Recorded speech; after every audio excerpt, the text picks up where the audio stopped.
This podcast is a collaboration between Costard and Touchstone Productions and the Dads from the Crypt podcast.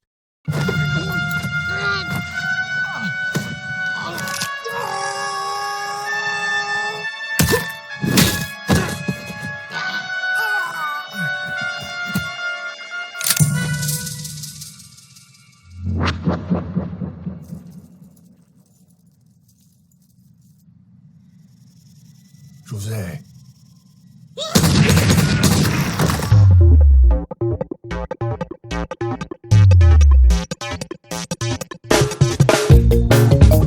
Hi, it's Alan, and welcome to a bonus episode of the How Not to Make a Movie podcast. A couple weeks back, Gil and I were honored to be celebrated at this year's Chattanooga Film Festival. While it really was a hell of a lot of fun, it wasn't the best part of the weekend, not for Gil and I. The best part of the weekend was getting to meet a lot of talented young filmmakers and see their work. One of those talented filmmakers is a guy named Francisco Lacerda, a Portuguese-American filmmaker from the Azores. He made a fantastic short called, they call it Red Cemetery.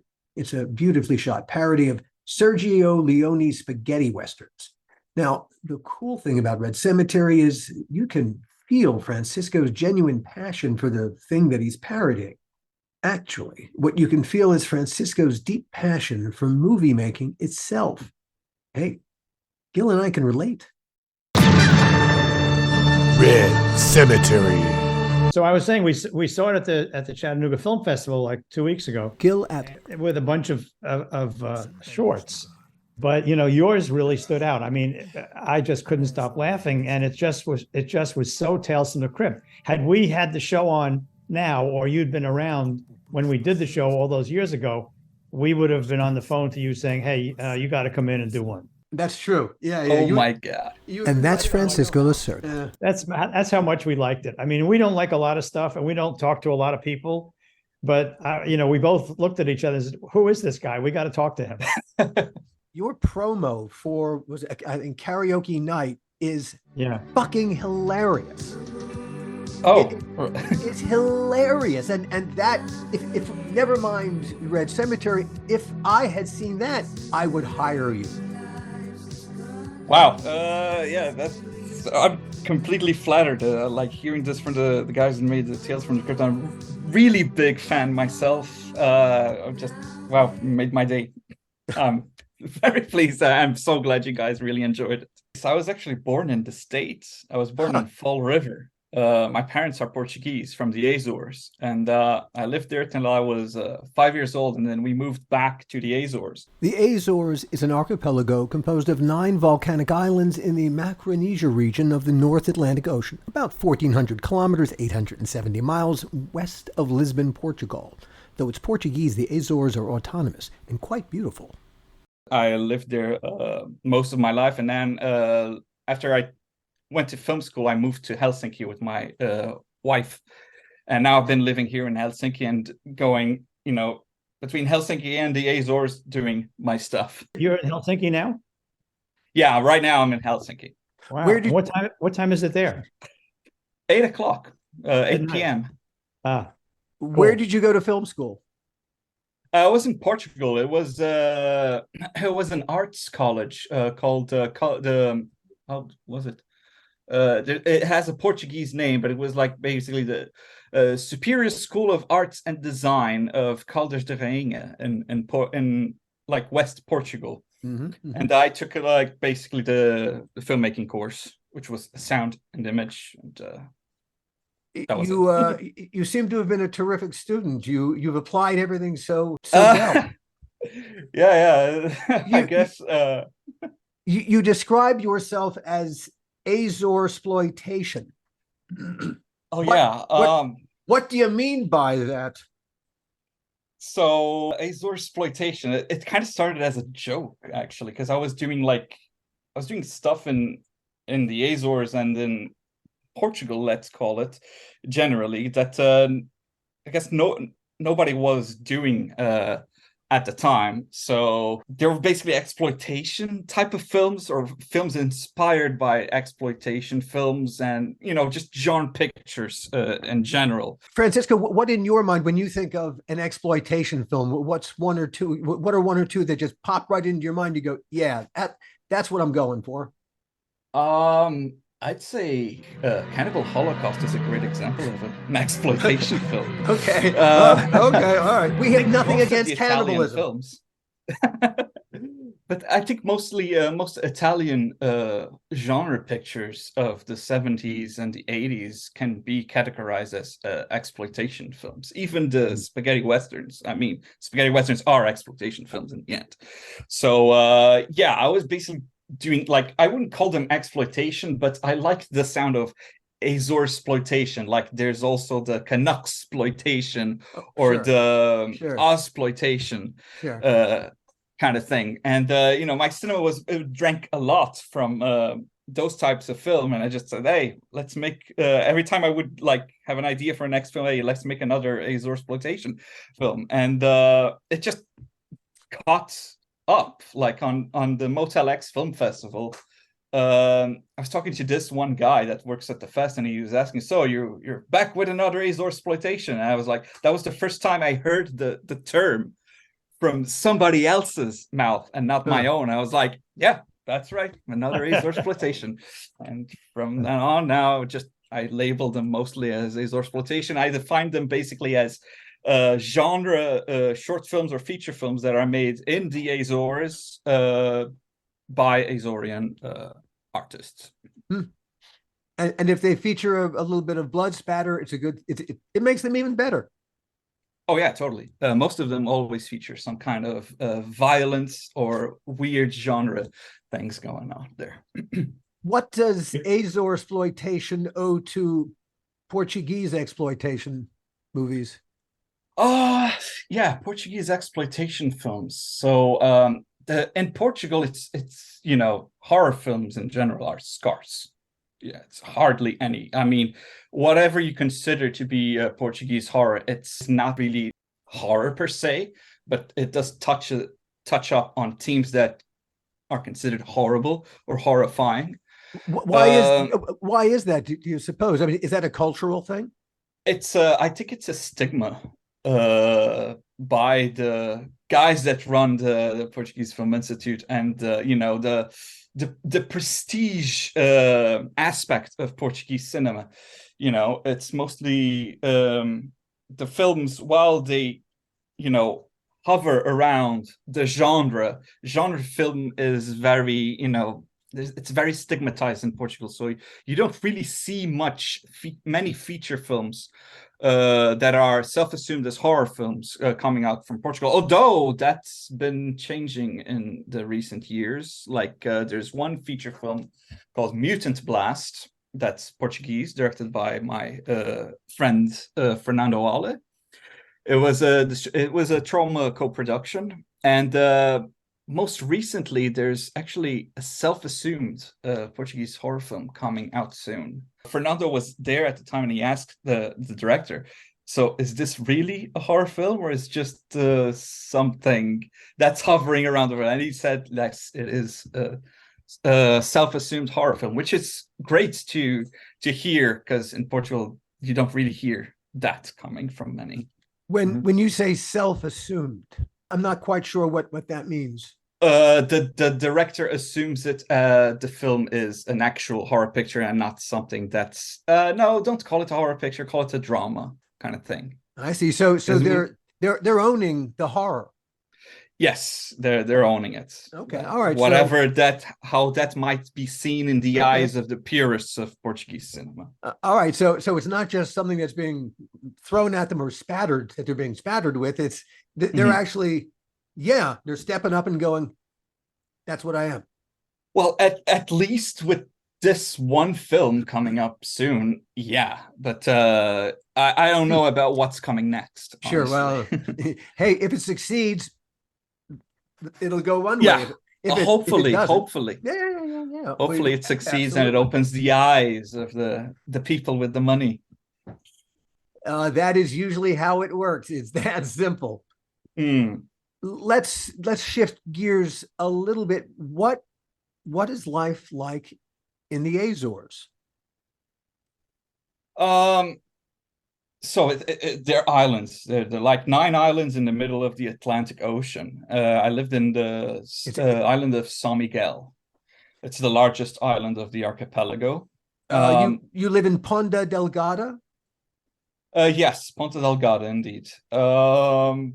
And it's a small place, very contained. Everybody knows each other, kind of deal. But physically, it's beautiful. It's very it's lush and green because of it's the weather is actually quite mild, though you're kind of perched well off of Portugal, not in the middle of the Atlantic, but yeah, I don't know how many miles west of Portugal, but it's not a few. It's near the tectonic fissure. Yes, right. You are, and the Azores are where three plates meet. Yeah. Mm-hmm. Yeah, exactly. How cool! How cool! It is.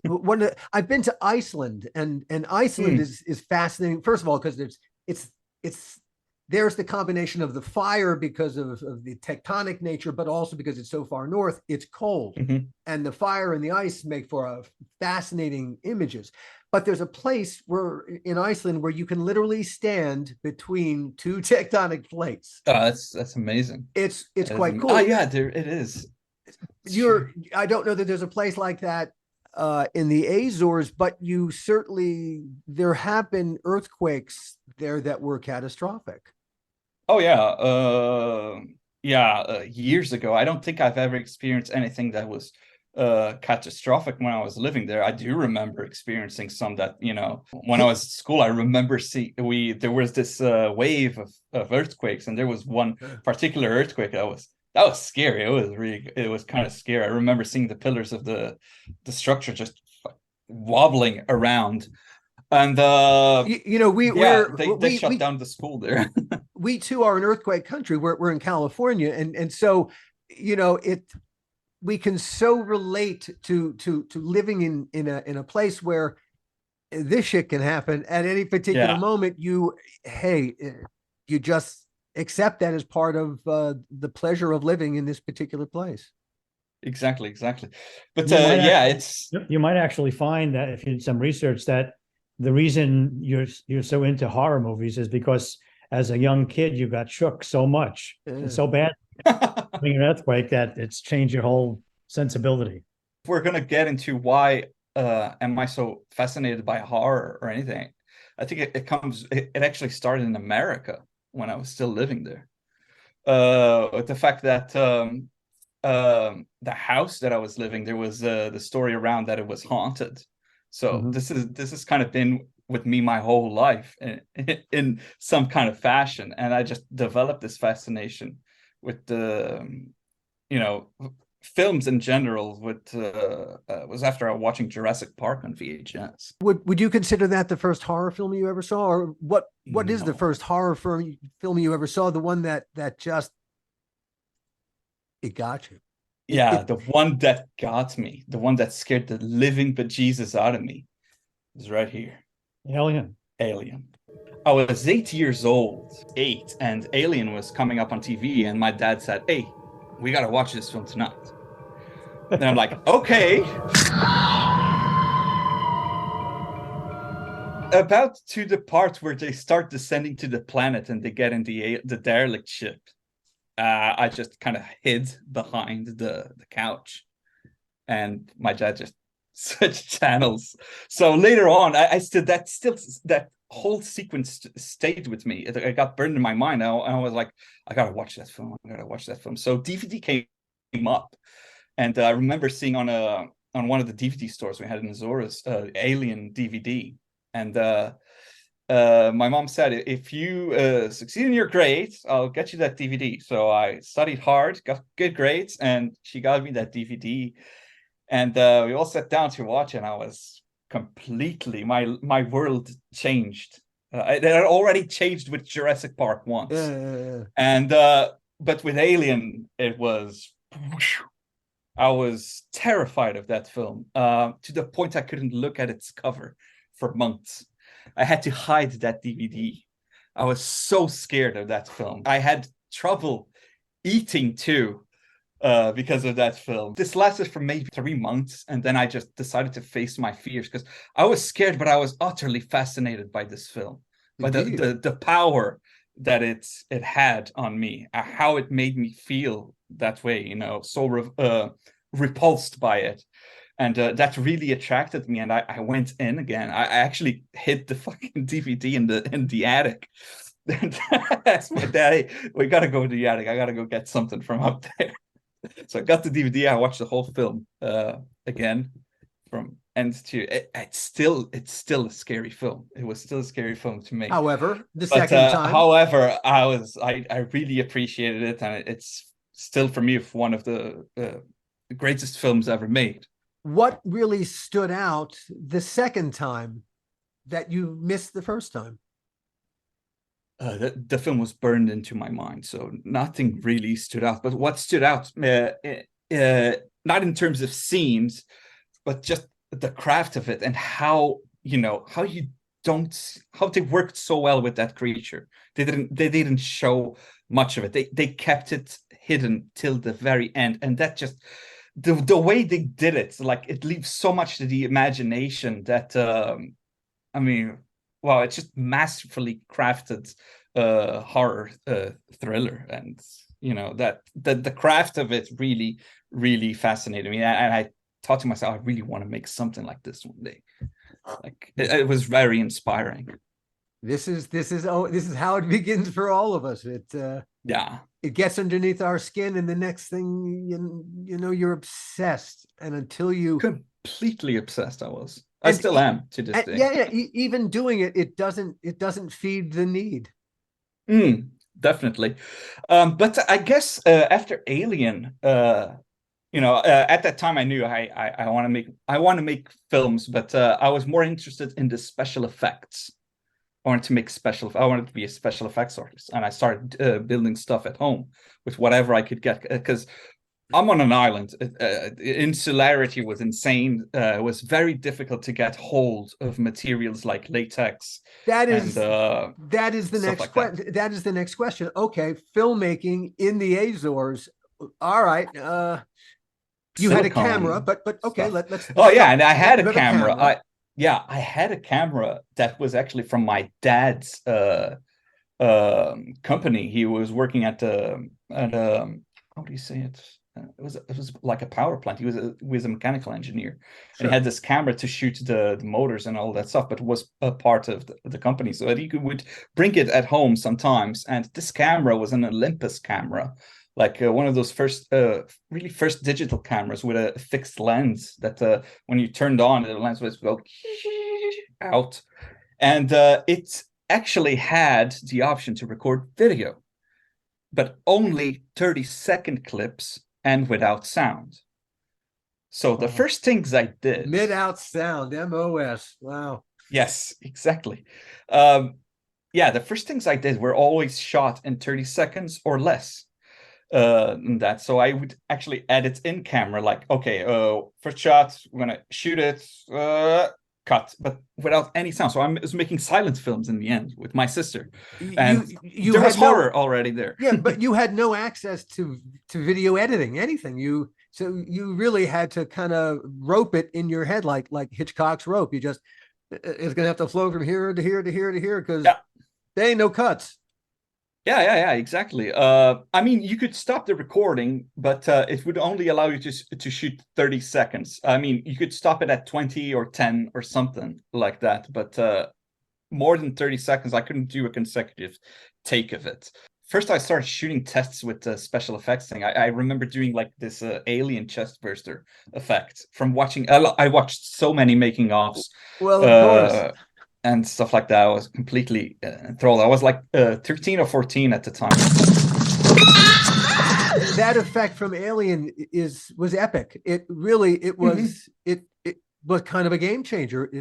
It is in everyone's head. It was the monster, and it had personality as it popped out of the chest. It was horrifying. Oh yeah, totally. Horrifying. and yet cute. The thing about it, Alien, is that it's so visceral in its biological elements, Yeah. like the alien life cycle, the eggs.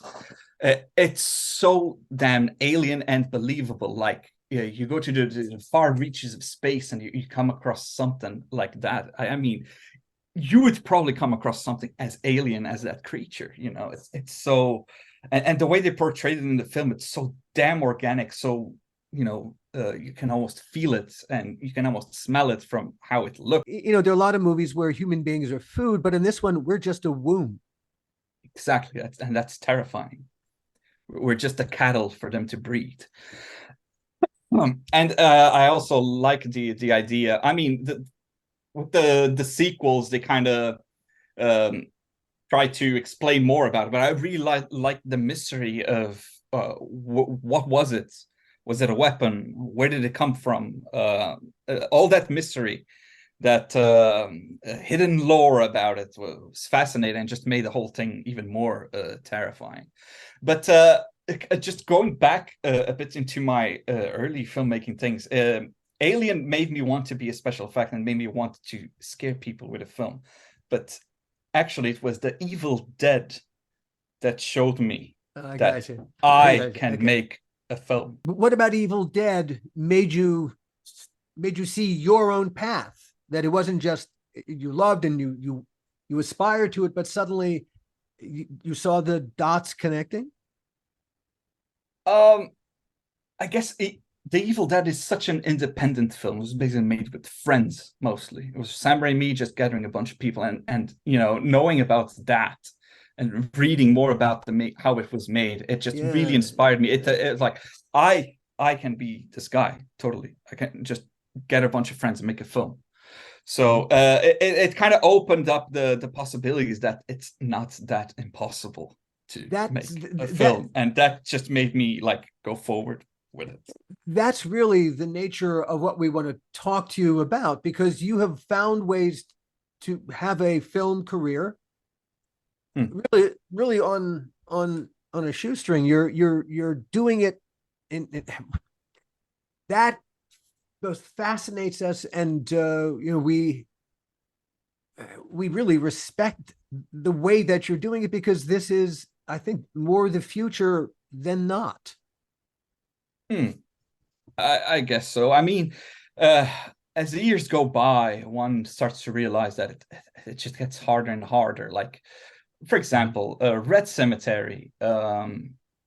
It was an idea that came up during the pandemic, and I had done crowdfundings before, like for Karaoke Night was my last crowdfunded project that was luckily successful, but it was such a daunting experience that I'm never gonna repeat it.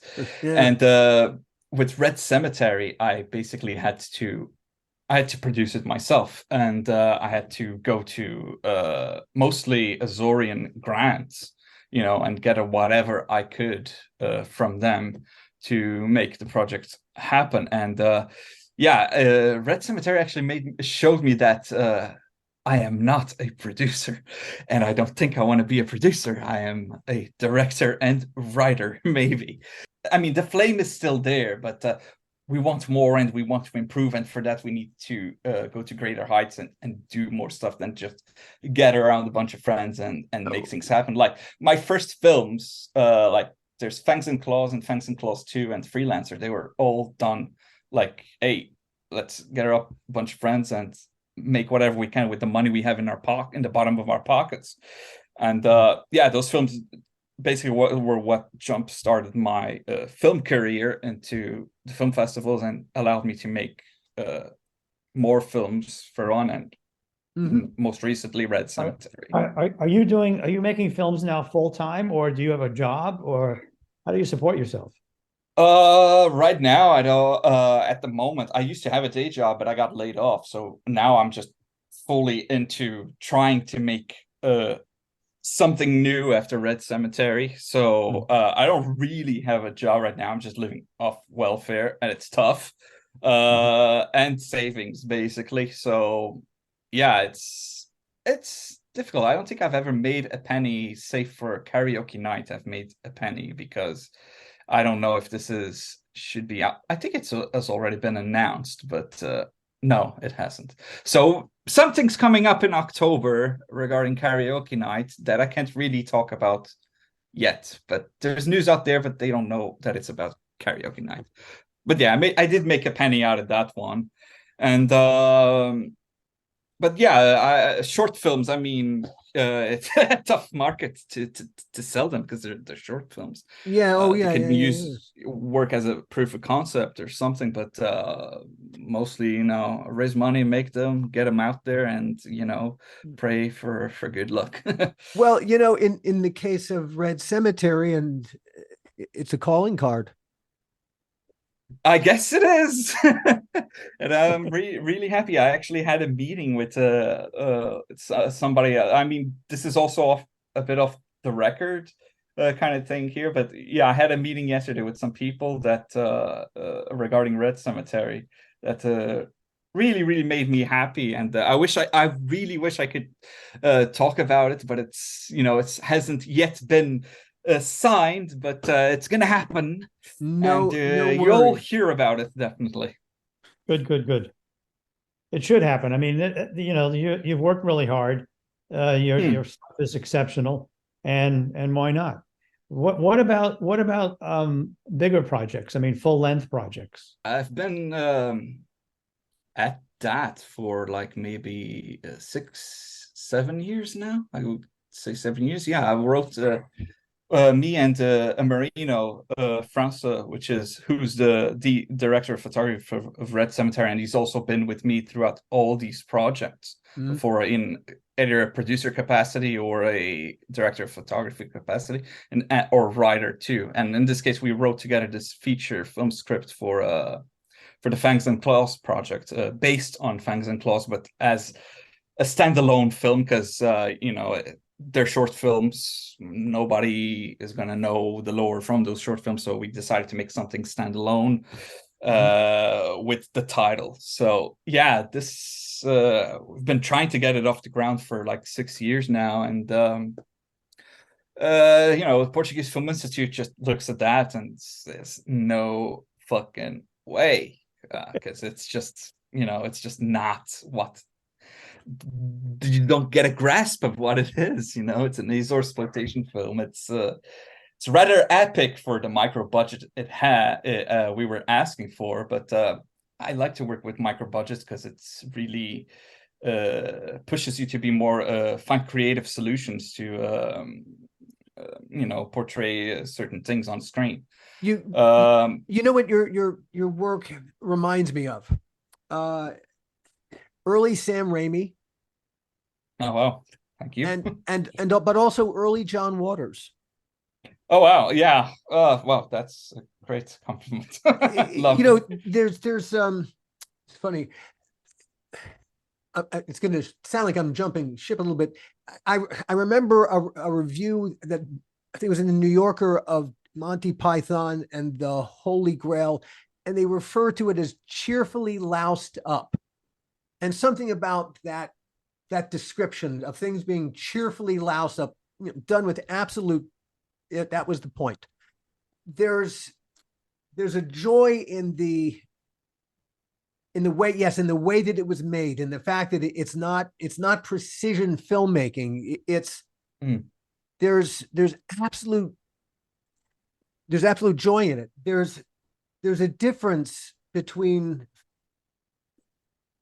people who love a movie and when you love something in this context, what you love about it. Whereas people who adore a thing, they just love everything about it. Yeah. And it almost misses the point. Whereas your love for the spaghetti westerns is right there in your shot selection and just the willingness to go balls to the wall all the way. Yes, because it's the fucking point. Yes, it is. Otherwise, why would I make it? Why would I even try to attempt it? And that, Francisco, is why we would have had you on Tales from the Crypt in a my heartbeat. goodness. And but it's also why, hey, Gil and I are working on a new project called Are You Afraid? And you are definitely someone who would get our show. We wouldn't have to explain it to you. You'd walk right in the door and go, I know how to do this in my fucking sleep. If people want to see what we've been talking about in terms of your shorts, go there first. Is there an address or a website or something that we can promote in our pod where they can see these pictures? Because we've spoken so highly about them. Okay, so like Karaoke Night now has found a new life, which more news about that will come soon. Red Cemetery is still doing its festivals, but I do still have Fangs and Claws 1 and 2. They're up on Trauma's YouTube channel because I managed to get them to distribute them. And Freelancer, I mean, it's still up on Vimeo. Yeah. And there's also a short called The Last Galaxy, which is like a Fox trailer for an Azorian space opera ripoff film. I guess that's about it. That's what can be found online. I mean, Karaoke Night used to be online, but not anymore because of things that will come up soon. And Red Cemetery is still doing the fest, but those 3 films can be definitely found online. And I've gotten a lot of praise for Freelancer, although it's not a technically perfect film because budget reasons. Basically, I had to work with what I had. I think I can also send you guys a bunch of links. But basically, Trauma's YouTube channel has my 2 first short films, and on Vimeo, I think it's the Cactus, but not the one that we saw. Not the. Yeah, that one is still doing the fests. The Call of Red Cemetery is still doing the fests, and later on this year it will become available through a distributor. Okay, you let us know that, because I think our audience would love to see what got us so excited about. Oh yeah, totally. So we'd like to include that as part of what we're telling them in our podcast. Oh yeah, totally. It's I can't really announce these yet. It has a couple more screenings coming up, mostly in Europe. I don't know when it's gonna screen up the next time in the States though. But as soon as I know, I'm gonna be posting it on Instagram. So yeah, that's about it. And where can people find you on Instagram? At Francis 2_ Lacerda. Any more questions? No, this was great. This was great. Any more answers? I don't know. Okay. Well, I guess that's about it. More answers to come. Let's put it there. And as we thank you so much for taking the time to sit with us, Francisco. We will be talking. Nice. Okay, I'll be waiting. That was a threat, by the way. I thought you'd appreciate that. Anyway, and thank you everyone for tuning in.